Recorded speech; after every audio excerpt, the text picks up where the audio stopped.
Bonjour, nous allons apprendre à établir le schéma de Lewis de molécules. Voici l'énoncé type.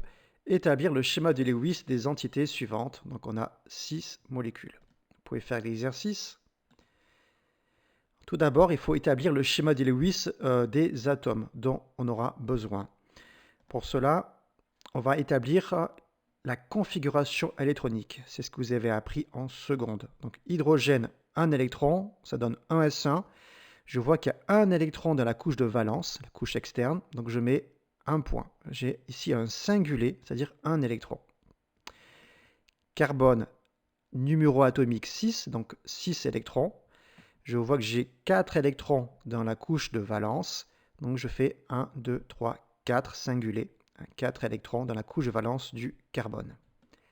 Azote, numéro atomique 7, donc 7 électrons. Et j'ai 2 plus 3 égale 5 électrons dans la couche de valence. Donc je les mets autour de l'azote. 1, 2, 3, 4, 5.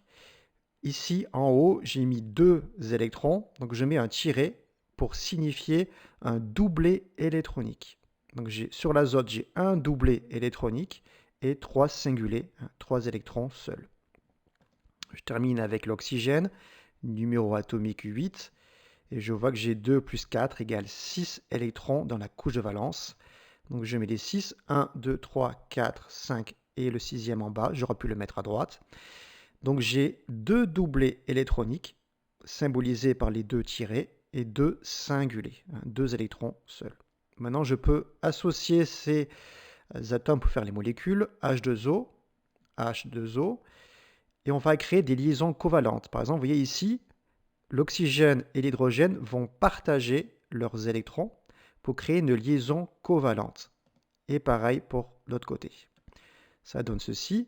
Donc j'ai deux liaisons liantes, deux doublés liants, un doublé liant, un doublé liant et deux doublés non liants, ici et ici. Ce sont des doublés non liants sur l'oxygène.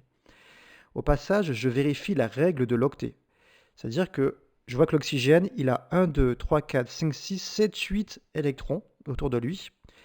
C'est pour ça qu'il est très stable, que l'eau est stable, parce que l'oxygène a 8 électrons autour de lui, c'est la règle de l'octet. L'hydrogène, lui, c'est la règle du duet. Il a 2 électrons à côté de lui, et pareil pour lui. Le dioxygène O2, liaison covalente, ça donne ceci. Donc là, j'ai 2 doublés liants et j'ai les 4 doublés non liants, 2 sur chaque oxygène.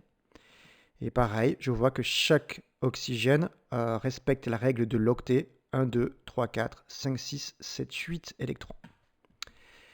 Le diazote N2, donc les deux azotes, une liaison covalente, une deuxième, une troisième. Donc entre chaque azote, j'ai 3 doublés liants. Un doublé liant, deuxième, troisième. Donc j'ai une triple liaison. Et sur chaque azote, j'ai un doublé non liant. Et la règle de l'octet est aussi respectée. 1, 2, 3, 4, 5, 6, 7, 8. 1, 2, 3, 4, 5, 6, 7, 8. CO2. Voilà, je fais mes liaisons covalentes. Chaque atome partage ses électrons singuliers. Voilà, j'ai 4 doublés liants et j'ai 4 doublés non liants, 2 sur chaque oxygène. Et la règle de l'octet est aussi respectée. Par exemple, le carbone, j'ai 1, 2, 3, 4, 5, 6, 7, 8 électrons. NH3, je fais mes liaisons covalentes. Ça donne ceci. Voilà, l'azote, il y a un doublé non liant et il y a 3 doublés liants. On termine avec H3O+. C'est un peu spécial. Alors, on a les deux doublés liants, enfin les deux liaisons covalentes.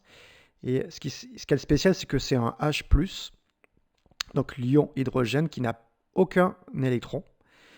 Donc comment on va se créer la liaison, c'est le doublé non liant, ici sur l'oxygène. Ce doublé non liant va devenir un doublé liant. Toc. Donc on a ici donc le doublé liant. Sauf que là, maintenant, on voit que l'oxygène, alors c'est vrai qu'il respecte la règle de l'octet, 1, 2, 3, 4, 5, 6, 7, 8. Mais il y a quelque chose de spécial, c'est que normalement, l'oxygène est entouré de 6 électrons. proches.